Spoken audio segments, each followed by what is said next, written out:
Hello दोस्तों and very very welcome to UPPSC वाला। और आज के इस वीडियो में हम लोग बात करने वाले हैं वक्फ अमेंडमेंट बिल की, जो अभी हाल में ही लोकसभा में पास हुआ। 10 बड़े बदलाव इसमें किए गए और वो बड़े बदलाव क्या है डिटेल में समझेंगे। लेकिन सबसे पहले समझते हैं कि वक्फ का इतिहास क्या था।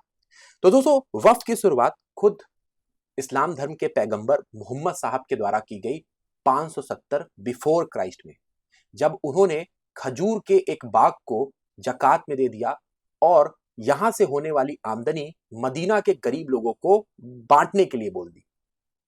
सबसे पहला एग्जाम्पल था ये वक्फ का। फिर उसके बाद से हमारे देश में ये कब आया, तो एक किताब है जिसका नाम है भारत में वक्फ कानून और प्रशासन। 1968 में ये प्रकाशित हुई, जिसको खुद अतहर हुसैन और एस खालिद रशीद ने लिखा है। इसमें उन्होंने बताया कि हमारे यहाँ वक्फ की शुरुआत 1206 से लेकर के 1526 ईस्वी में हुई। सुल्तान मदाउद्दीन सैम गौर ने मुल्तान की जामा मस्जिद को 2 गांव वक्फ के तौर पे दान में दिए, और ये थी भारत में सबसे पहले वक्फ में जकात की हुई ये संपत्ति। अब उसके बाद से ये लगातार ये दौर चलता रहा। अंग्रेज आए। अंग्रेजों ने इस वक्फ कानून को पहले तो अवैध घोषित कर दिया। 4 अंग्रेज जजों ने इस कानून को अमान्य घोषित कर दिया, लेकिन बाद में लगातार विरोध की वजह से ये मुसलमान वक्फ को वैध कर दिया गया और 1913 में कानून भी बना दिया गया। इस्लाम लोग जकात करने लगे, वक्फ संपत्ति बढ़ने लगी, और आजादी के बाद इसके लिए एक वक्फ बोर्ड भी बनाया गया 1954 में, जो इस सारी संपत्ति को रेगुलेट कर रहा था। और इसके लिए 1964 में पहली बार सेंट्रल वक्फ काउंसिल भी बनाई गई। तो वक्फ बेसिकली है क्या चीज? तो वक्फ एक हमारा ऐसा इस्लाम में चलने वाला प्रोसेस है जिसमें कोई भी व्यक्ति नेक कार्य के लिए, गरीबों की मदद के लिए अपनी चल या अचल संपत्ति को दान कर सकता है। लेकिन इस संपत्ति के दान के बाद इसका मालिक कोई नहीं होगा, इसका मालिक अल्लाह को माना जाता है। हालांकि इसको मैनेज करने के लिए कुछ संस्थानें होंगी ताकि जरूरतमंदों तक इसकी आमदनी या इसके लाभ को पहुंचाया जा सके। अब ये लगातार लोग जो इस्लाम को मानते थे दान देने लगे, और ये जो हमारे वक्फ की संपत्ति थी ये बढ़ने लगी। अगर आप इस आंकड़ों को देखेंगे, रेलवे और डिफेंस के बाद तीसरी सबसे ज्यादा संपत्ति वक्फ बोर्ड के पास में है, 9.4 लाख एकड़ की, है ना। इसमें से कुछ अचल संपत्ति है और कुछ चल संपत्ति है। अचल का मतलब हमारे लैंड प्रॉपर्टी, खेत, है ना, बाग हो जाते हैं, जबकि जो चल संपत्ति है वो आपके रुपया, गोल्ड, सिल्वर, ये सारी चीजें हो जाती हैं। लेकिन यहां पे कई सारे लूप होल्स जो गवर्नमेंट ने बताए, है ना, गवर्नमेंट ने कई सारे लूप होल्स बताए। हालांकि जो वक्फ बोर्ड है उसमें हमारे जो चेयरमैन होते हैं वो माइनॉरिटी मिनिस्टर होते हैं। बाकी के जितने भी चेयरमैन आप यहाँ पे देख रहे हो सारे के सारे इस्लाम को मानने वाले ही लोग हैं, ठीक है। लेकिन यहाँ पे जो लूप होल था वो क्या था कि इस संपत्ति में, जो वक्फ की संपत्ति थी, उसमें रेगुलेट करना काफी ज्यादा कठिन हो रहा था, क्योंकि कोई भी संपत्ति किसी के नाम की रजिस्टर नहीं थी। साथ ही साथ वक्फ में जो संपत्ति हमारे जकात की जा रही थी, दान की जा रही थी, उसका कहीं पर भी कोई रिकॉर्ड नहीं मेंटेन किया जा रहा था, जो गवर्नमेंट बोल रही है।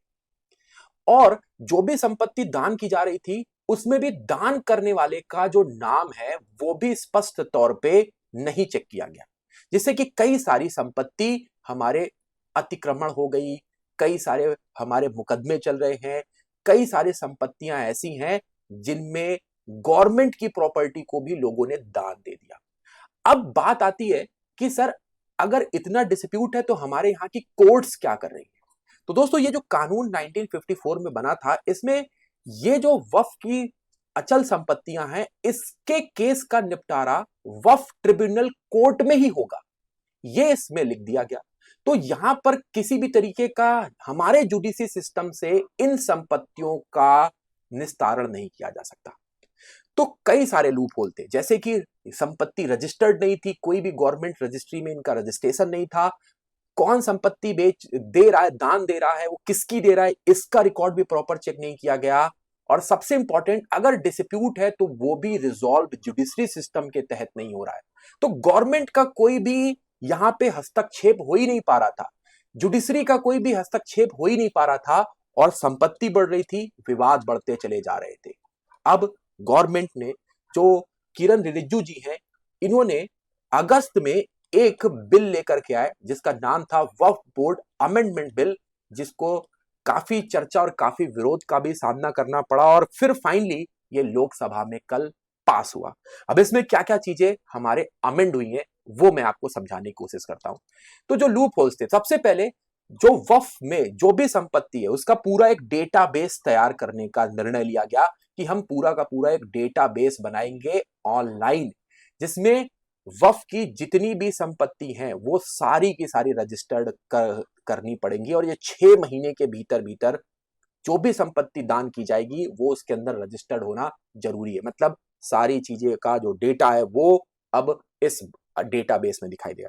साथ ही साथ जमीन जो है उसका भी ऑनलाइन डेटाबेस बनाया जाएगा कि कहां पे कितनी जमीन है और वो किसने दान की है ना, और वो पूरा का पूरा डेटा यहां पर देखने को मिलेगा। मतलब कहां पे वो जमीन है, किस व्यक्ति ने डोनेट की है, और यहां पर जो उसकी इनकम होती है, जो इनकम हो रही है ना, जो प्रॉपर्टी की देख रेख करने वाले जिसको मुतावली बोलते हैं, वो कितनी तनख्वाह पा रहा है ना, जो उससे इनकम हो रही है उससे मतलब बोला गया था, मोहम्मद साहब जी ने भी बोला था कि इसको मेंटेन करने के लिए आप किसी को रख सकते हैं ताकि ये इनकम सही लोगों तक पहुंचाया जाए।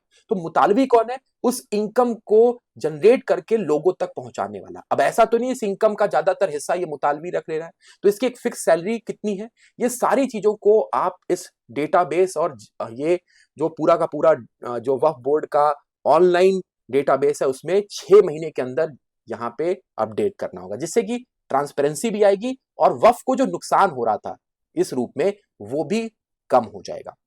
देन उसके बाद से यहां पे जो वक्फ बोर्ड आपने देखा था, वक्फ बोर्ड आपने देखा ना, इसमें मैंने बताया था कि सारे के सारे यहाँ पे देखिए मुस्लिम विधायक, मुस्लिम सांसद, देन उसके बाद से मुस्लिम एडवोकेट, मुस्लिम टाउन प्लानर, मुस्लिम बुद्धिजीवी, सारे के सारे यहाँ पे मुस्लिम थे। जो वक्फ बोर्ड है इसमें अब गैर मुस्लिमों के साथ साथ महिलाओं की भी एंट्री की जाएगी। तो यहां पे एक बड़ा बदलाव है कि अब गैर मुस्लिमों को भी वक्फ बोर्ड में शामिल किया जाएगा, जिसमें 2 महिलाओं भी होंगी। तो 2 महिलाएं ये इस्लाम धर्म से भी हो सकती हैं, और बाकी के जो 2 लोग होंगे ये 2 गैर धर्म के होंगे। ये हमारे वक्फ बोर्ड में नियुक्त किए गए सांसद और पूर्व जजों को भी मुस्लिम होना जरूरी नहीं है। तो यहां पर बहुत इंपॉर्टेंट ये परिवर्तन है, पहले सारे मुस्लिम होते थे, महिलाएं नहीं होती थी, यहां पे 2 महिलाएं होंगी। ये इस्लाम धर्म से हो सकती है, लेकिन 2 लोग कम से कम ऐसे होंगे जो गैर मुस्लिम होंगे। ठीक है, सरकार के मुताबिक इस प्रावधान में वक्फ में पिछड़े और गरीब मुसलमानों को भी जगह मिलेगी, और वक्फ में महिलाओं की भी हिस्सेदारी इंश्योर की जाएगी। अब उसके बाद से जैसे आपने देखा कि वक्फ का कोई भी निपटारा गवर्नमेंट के द्वारा नहीं किया जा रहा था, तो यहां पे अफसरों के पास अब विवाद को निपटाने का अधिकार आ जाएगा। मतलब स्टेट गवर्नमेंट के अफसर यह सुनिश्चित करेंगे कि ये संपत्ति किसकी है, जिससे कि जो डिस्प्यूट है इसको रोका जा सके, है ना। साथ ही साथ हमने बताया कि मुस्लिम महिलाओं की भी हिस्सेदारी यहां पे इंश्योर की जा रही है। अब डिस्प्यूट अगर है तो ट्रिब्यूनल में जाएगा मामला। ट्रिब्यूनल इसमें पहले एकमात्र डिसीजन करता होती थी, लेकिन अब यहां पे सिविल कोर्ट या हाई कोर्ट में भी अपील हो सकती है। मतलब ट्रिब्यूनल कोर्ट जो थी, वक्फ ट्रिब्यूनल कोर्ट, उसके फैसले को अब चुनौती दी जा सकती है।